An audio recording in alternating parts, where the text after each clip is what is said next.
Alright, let's begin. Welcome, ladies and gentlemen, to my presentation, my English presentation to be exact, about the article, Mayan Warrior Queen may have built the longest white road in the Yucatan, presented by Haley Lang.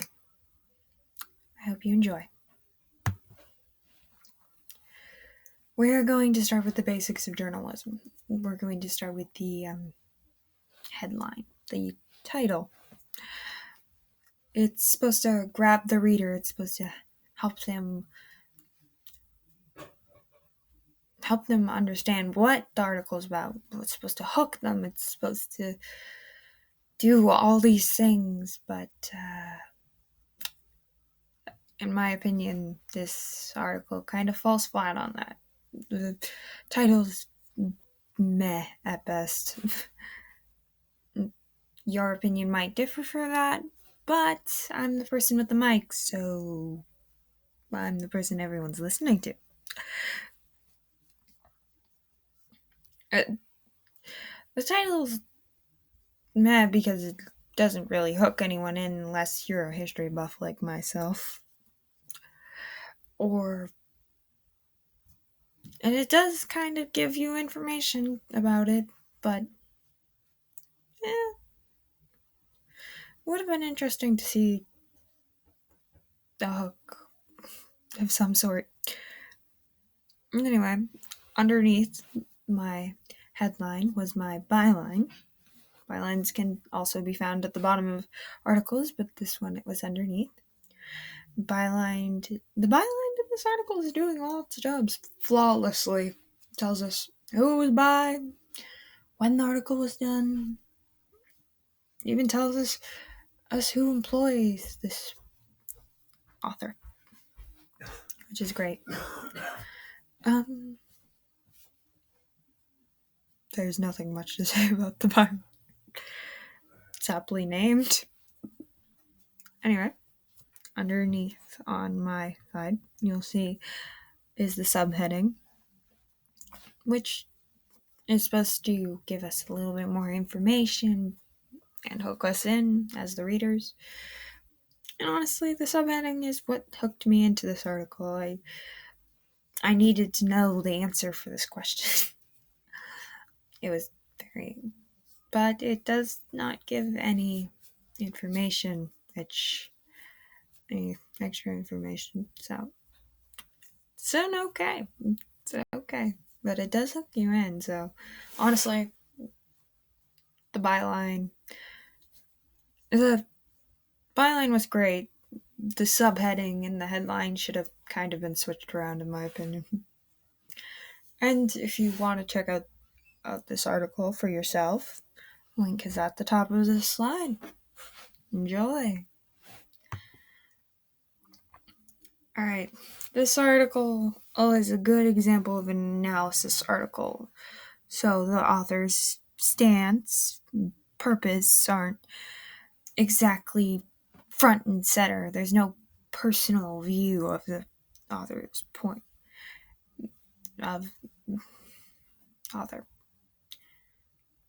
That being said, the author does seem to lean towards possibly the warrior queen in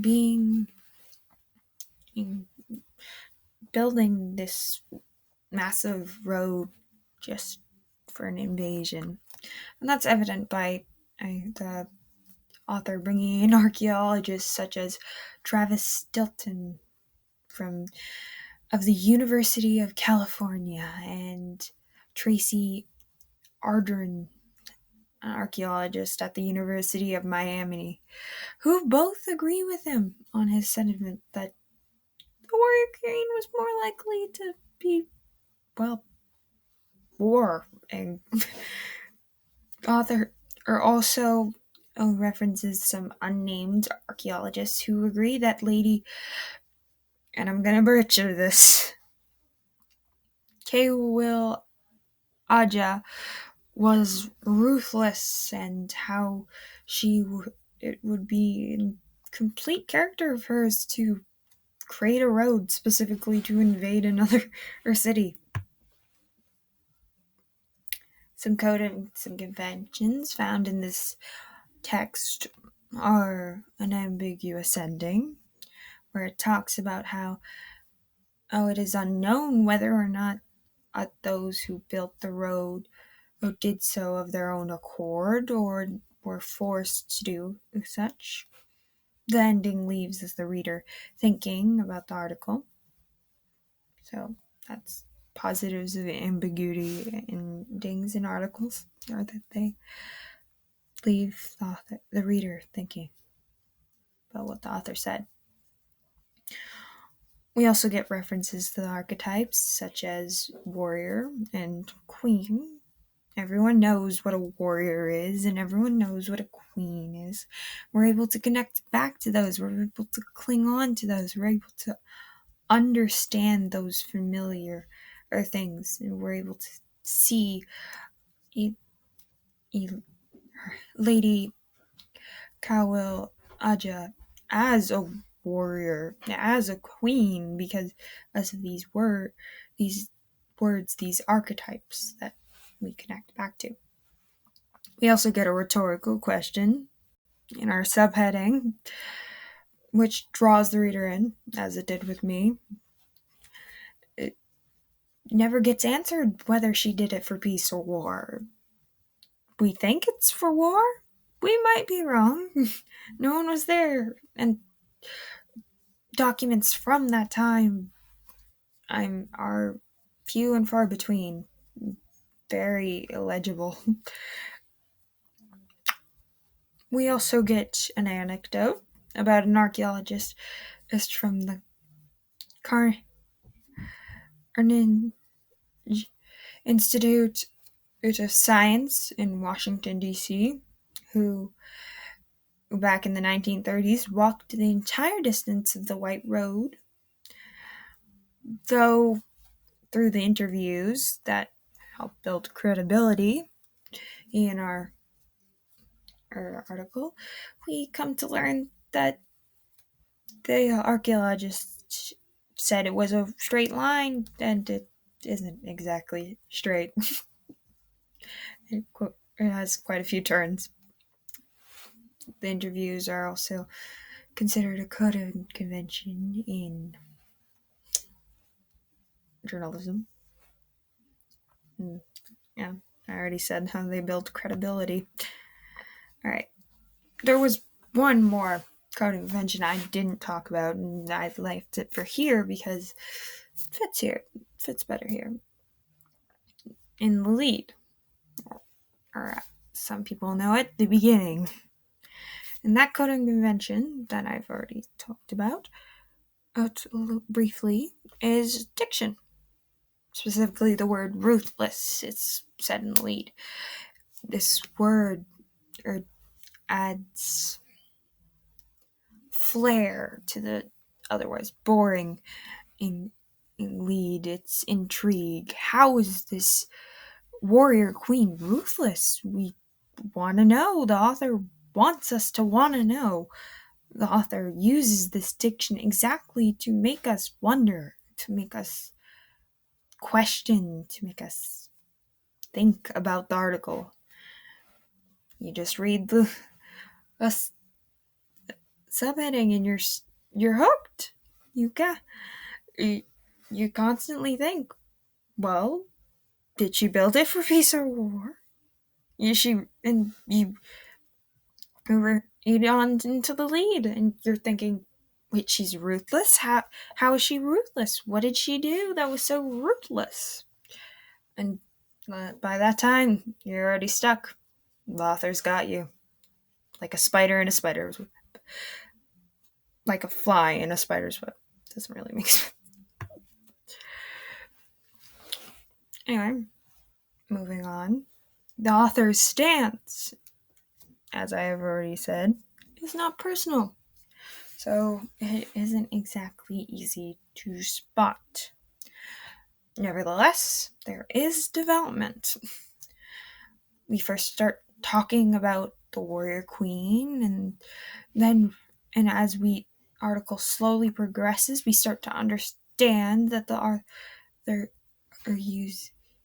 is trying to get us to think about uh, the rhetorical question he posed before, trying to get us to believe that she had built this large road for or war. Yet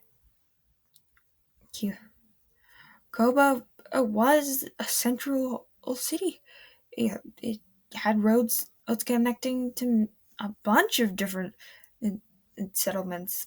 This could have simply been one, but the author wants us to lead it down this track. That's why I I they bring in an archaeologist. They bring in and store the anecdotes, the information that could be given to us to help us understand what they want to the article even poses is the hypothetical that if the invasion had been successful, if it were an invasion in the first place, maybe the drop in power in Koba power after Lady Ewa Aja would have never happened. Maybe things would have turned out differently. As anyone knows, as the comic industry can tell you, everyone likes to think about a world that could have been. Moving on from that, we're going to go back to the aforementioned ambiguous closing that leaves the reader wanting more, as all closings should. The quote from Stanton that ends off this article is great because it's an unanswered question. It's unable to even be answered. It leaves the reader wondering. It leaves the reader craving the answer. Was the longest Mayan road a community effort, or was it a forceful punishment by a ruthless queen? We have no idea. And it leaves you wondering, was this author right? Was she really ruthless? Was this an invasion plan? We have no idea, and the author knows that if we keep thinking about it, we're going to keep thinking. We keep thinking about the questions. We keep thinking about the article. Thinking about the article is always good in the author's view. Humans, we're naturally curious. We can't help it. We need answers, or we get upset or intrigued in the case of mysteries, such as this one. By giving the reader an unanswerable question, the author ensures that the reader will continue to think about it and think about it and think about it. If you need an example of this tactic, look no further than the fact that we're still asking why we were put on this earth. We've been asking that same question since we were nomads wandering the jungle. This close helps us remember the article. Lets us think about what has been said. Even an ambiguous close is a smart tactic. That being said, we have reached the end of my presentation. I'd like to thank the resources listed to the right in their link form. I'd like to thank the author of the article, without whom I wouldn't be able to do this presentation. And I'd like to thank you, the audience. I hope you and yours have a happy and healthy life. That's basically it. Thank you for listening. Sorry if the recording isn't as pleasant as it should be. The end. Bye.